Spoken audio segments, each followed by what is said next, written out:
nous avons combattu ensemble, lutté politiquement.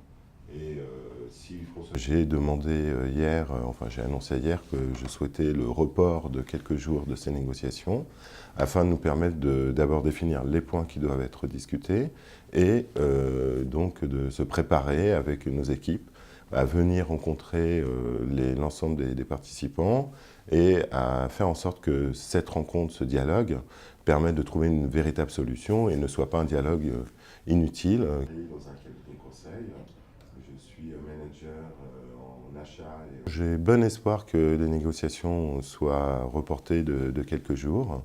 Donc nous y travaillons, nous mettons en premier point la négociation du départ du président François Bozizé afin d'organiser une sortie digne d'un chef d'État dans des conditions respectueuses des intérêts du peuple centrafricain, c'est-à-dire qui permettent de garantir la sécurité de la population de Bangui, la stabilité du pays et la mise en place évidemment je dirais, l'arrivée des nouvelles autorités sur le territoire dans des conditions de sécurité suffisantes pour que cette passation, je dirais, de service se fasse vraiment dans les meilleures conditions dans l'intérêt national.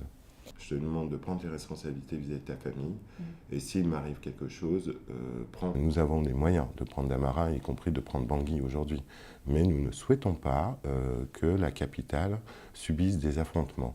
Nous demandons aux forces de la FOMAC, de la MICOPAX et à l'ensemble des forces présentes sur le territoire, et je parle des forces régulières, d'aider à la sécurisation de la capitale et à la quiétude de ses habitants, et surtout de mettre un terme aux exactions, aux arrestations et aux assassinats qui ont lieu aujourd'hui dans les camps militaires et commissariats de la ville de Bangui sous les ordres du président François Bozizé. Il y avait un vrai risque que nous soyons éliminés ensemble.